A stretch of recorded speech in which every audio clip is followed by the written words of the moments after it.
Ah,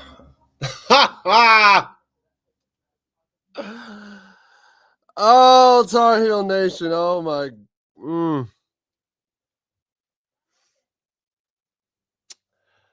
Oh, yes, they lost 17-16. We live here on the North Carolina Tar Heels podcast, and man, that hurts. That honestly hurts. That oh wow. That hurts a whole lot, bro. That was North Carolina's best game. That was North Carolina's best game of the year. I am not upset by that game by any means. I will say quarterback play by Gio, just there were spots where Gio was getting better and then spots where Gio was regressing. And there were throws that Gio made where I'm like, okay, you are waiting way too long to make these throws, waiting way too long to make a decision or have a decision ready to rock and roll. But the defense, hey, I'm going to give them. You held UVA, who was one of the top ranked teams in the ACC, a highly ranked team, really good team, to 10 points for the entire. Man, I missed it. What happened in the end? All right, so we go into OT, and UVA, they score first in overtime, go up 17-10. We come back. We score on a screen pass, go 17-16. It's cool. And Bill decides, you know what? We're going to go for 2 instead of 1, which, hey, I'm not against it if you're trying to end the game right now. I thought we were going to go for the tie first and then try it the next play, but that wasn't it. And so then we go for 2, and what was it? Yep, we scored. We get the touchdown, and we got tackled right at the 1 yard line. Like when we go in for 2, Gio holds on to it. It's a rollout, kind of to his right. He checks it down to the running back. Running back does everything they can right up the sideline, tries to stretch out at the pylon, and it stopped short. Stopped short. And I mean, legitimately that short. So it's not the worst thing in the world. It's not. The way they played, considering that they held UVA to 10 points for the whole game and then didn't give up another touchdown until overtime. I cannot be mad at the way North Carolina played today. It was, I'm like you, I can live with it. It hurts. It hurts because this was definitely a game North Carolina could have won. And to me, what hurt even more was the fact that North Carolina had the ball with 22 seconds left. We just got to the 50 thanks to that face mask penalty. And it's like, all right, all we got to do is get to about the 30 to be in field goal range. And Gio takes a shot at the end zone. I'm not mad at taking a shot at the end zone. I'm really not. But our receiver goes up, has it in his hands. All he has to do is bring it to his chest. Has it in his hands, and it gets popped back up as he's going to the ground, and he's at like the 1 yard line. It pops back up out of his hands and gets intercepted, giving UVA the ball to knee it out and take it to overtime. Had he caught that pass, had he just kept it, we were going to be on the 1-2 yard line with a timeout to burn so we could run for the touchdown or just hold it out and kick the field goal from the 2 yard line. And we could have stole that game. I will say, North Carolina is getting better. They're getting better. I can say that in my fullest hearts of hearts, North Carolina is getting better. And the only reason y'all don't see Ricebox, my co-host, with me today is he is out house hunting with the family. They got business they got to take care of. So he's taking care of his business. So that's why y'all just got ugly old me today.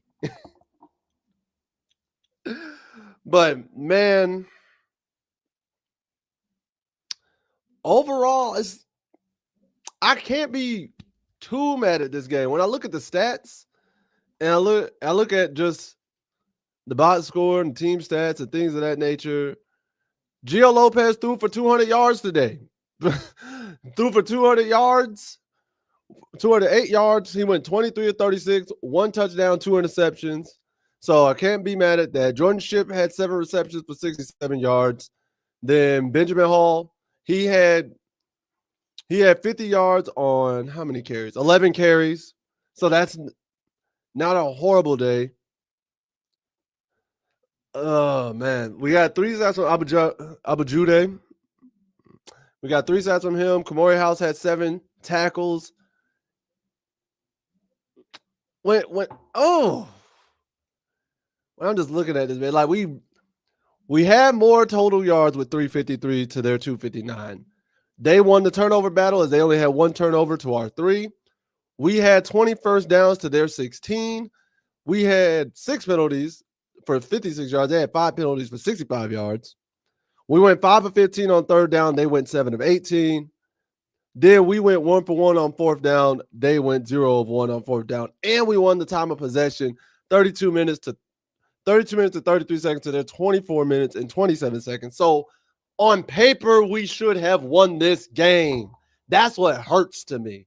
On paper, we should have won this game, bro. It was ours. We could have took it. And I know, and what's even crazier is the fact that if we don't miss the field goal at the end of the first half, we're up 13-10. Game over. It's wraps. We're up 13-10, and there's nothing to be discussed here. So there are plenty of factors and plenty of like moments that you could look to in this game, because you think about the fumble at the back of the end zone at the beginning of the game. Literally, we get the ball. We're driving. We're about to score. We get to the 1, and the ball gets knocked out and hits the pylon and goes out the back of the end zone on our first potential scoring drive. Same thing, essentially, that happened at the end of the Cal game last week. I'm just like, bro, we got to stop fumbling the ball at the 1-yard line. We really do. I don't know what it is, but we got to stop fumbling the ball at the 1-yard line, to the point where when Davian Goss caught the receiving touchdown, that man covered it up. He made sure we weren't losing that, which, hey, I'm cool. Was it Goss who did it? Yeah. I want to say it was Goss. But when I'm looking at this, when I look at this game overall, I can see improvement. I can see a North Carolina team that is on the come up. When they say trust the process, I can believe that. That's 2 weeks in a row I feel as though this team's improved. Offensively, we're still sporadic. Defensively, we've improved. The last 2 weeks defensively, I don't know what's been said. I don't know what y'all are watching in film now. I don't know what changes that have been made. But defensively, this team is a whole lot better than where we were at the beginning of the season. I cannot deny that. Do I think it was like, honestly, you know what? Yeah, this was our best game of the year. This was our best game of the year. It's either this or the Cal game last week. And I think I like this game better because, one, Virginia is a tougher opponent. Even by ranking and everything, Virginia is a better opponent, and we played better. We did everything we could to be better because we held them as a team. Let's see. As a team, we held them to 200 yards passing. We held them to 59 yards rushing. And we got an interception off the quarterback. He only threw for 1 TD. And the running back Taylor, it took him 21 carries just to get 69 yards. 21 carries for 69 yards. It took him 10 more carries than Benjamin Hall just to get 19 more yards. That's kind of crazy. Man, shout out Jackson, man. What's up, bro? Heartbreaker. A heartbreaker. That's what's up, man. Losing to UVA like that was tough. That was tough. I thought for sure. Sorry that you guys lost the 2025 edition of the South's oldest. Man, listen. Shouldn't have. But you make gutsy calls, you gotta live with it and die by it. And I'm not mad that Bill went for the win there. I'm not angry about that. One thing is for sure, Virginia's luck will run out eventually. I hope. Because they're 7-1 right now and 4-0 versus the ACC, and the rest of their schedule is California, Wake Forest, Duke, and Virginia Tech. Quiet as it's kept, Virginia Tech can run the table to get to, not Virginia Tech, but Virginia can run the table to get to the ACC title game. Quiet as it's kept with that remaining schedule. I will say California and VTech are going to be there. To me, those are going to be the two toughest opponents they have, especially because they got to go to Cal.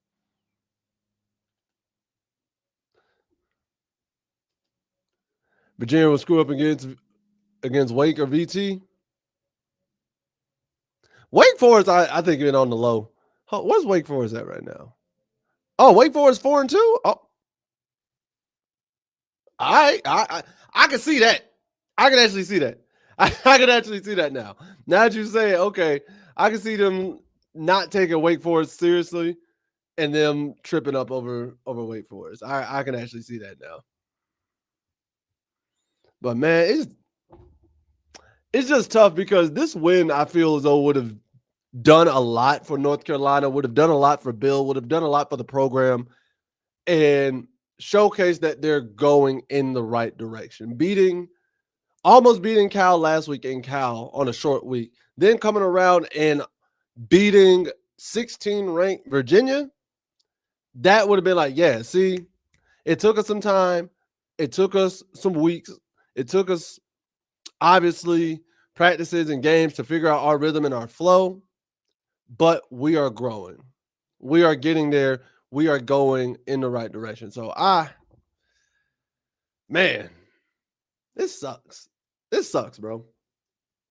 Because I've seen so many fans in the stands who were excited. They were in the game. They were just Wake just upset SMU with a game winning. Oh yeah, okay. Yeah, Wake Forest is real. Wake Forest is real because I definitely didn't have them beating SMU today. Wait a minute. Hold up. Where did that go? Because now I got to see this. They beat SMU? Wow. Hold up. And show me all of it. Or at least all the ACC stuff. That they did. 13-12. That is, wow. That is a low-scoring game. Oh, and look who's arrived. I'm only here temporarily, but I wanted to come in and say some stuff. One, you can tell the improvement is definitely happening. Oh, for sure. Like I said, I think this is their best. I think this was their best game of the season. Oh, all the way around, absolutely, 100%. Because the defense looked leaps and bounds better. And interceptions, that's coming off that Cal game last week where they looked better. Oh yeah, the offenses looks like it's starting to come together a little bit by bit. More guys are getting touches. Big shout out to Gio still got some stuff to work on. Now he did have one impressive play to Jordan Shipp on that scramble. He did. Like I said, he had moments where he looked like he was progressing, and then moments where he regressed. Yeah. Shout outs to Madrid Tucker. Shout outs to Kobe Paysour, Jordan Shipp. More guys are starting to get touches. The team is starting to look more like you're starting to spread the ball around a little bit more. You're not having to rely on the guy. Ben Hall did great. We got to work on these fumbles at the 1 yard line, bro. Definitely. Shout out to what was it, Giles? Malik Giles? Shout out to him. We haven't seen him at all this season. So to see him and Ben Hall in that tandem they had, that was good to see too.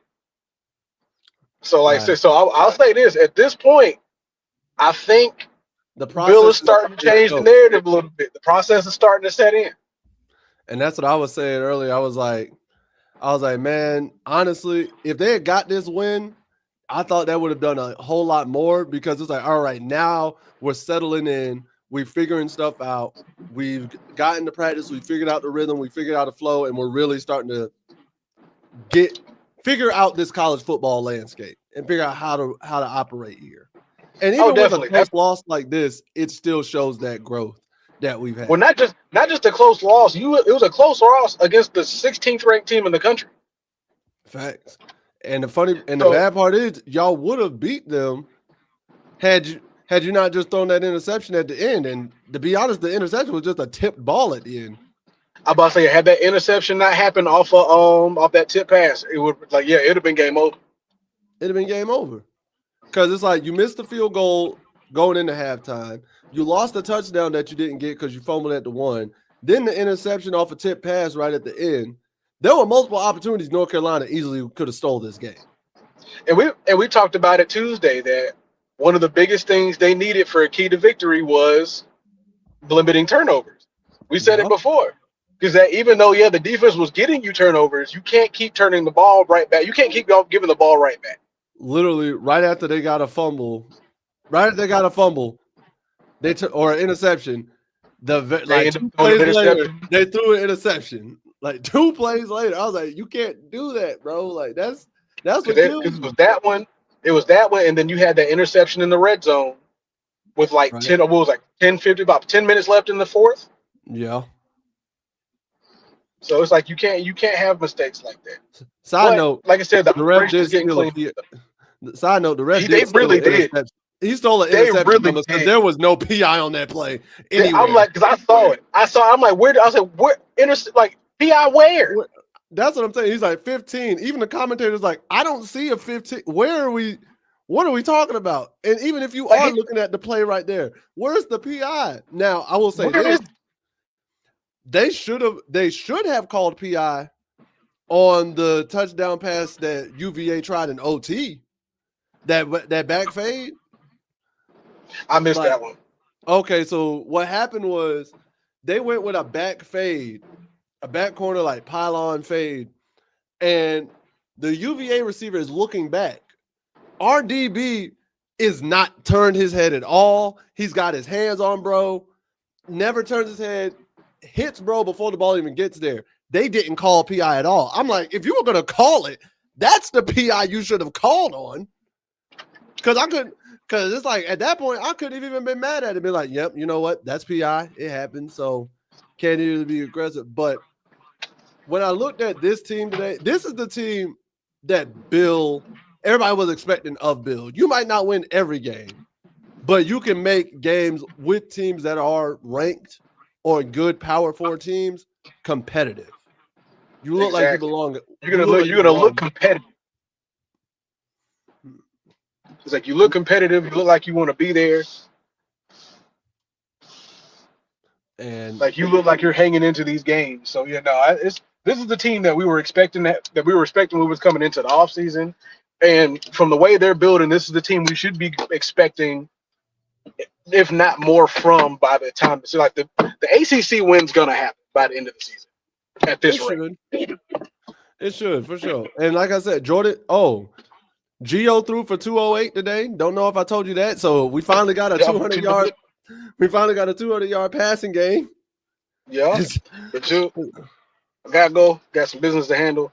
But we'll see y'all too. Well, I'll see y'all Tuesday. My boy got it from the rest of the show. Stay tuned in, y'all. Yeah, it won't be much longer, more than likely. But like y'all said, y'all heard it from my co-host. He got to go handle business. But man, when I look at this game and I look at everything in its entirety, I'm with him. I agree. I think it went well. We could have won this game. As I've said it many times before you even came on. Could have. There's stuff that we got to clean up, though. Things we got to clean up.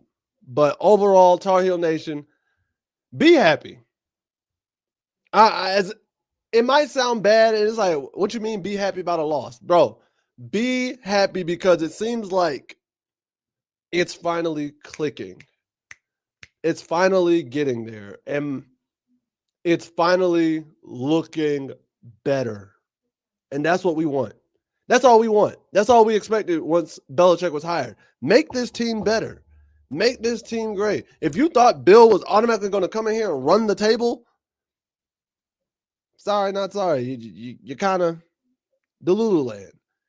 Me, myself, I was thinking a 500 season. I didn't think he was going to run the table, but knowing Bill's experience with football in general, I'm like, okay, I can see him getting 500 first year. I can see that. But it hasn't been the case. However, this could be the catalyst that turns it around because you got Syracuse, Stanford, Wake Forest, Duke, and NC State.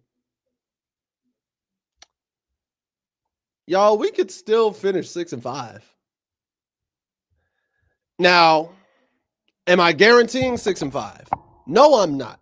But I'm going to say it's a possibility because anything's possible on college football on any given Sunday or any given Saturday.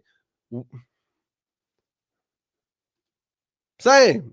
I feel better the last 2 weeks give me hope. On any given Saturday, we can do that. And with the schedule that we have, it's very possible. If this is the team that starts showing up for the rest of the season, 6-5 is possible. Is it the most realistic? I'll be honest. No, it's not the most realistic. But is it still possible? It is still very possible. But that ACC win's going to happen. Bill's going to – North Carolina's, I feel as though they're going to end the season on a high note in the right direction going into the offseason, which is just going to build camaraderie, continuity, and overall energy in the building for the program.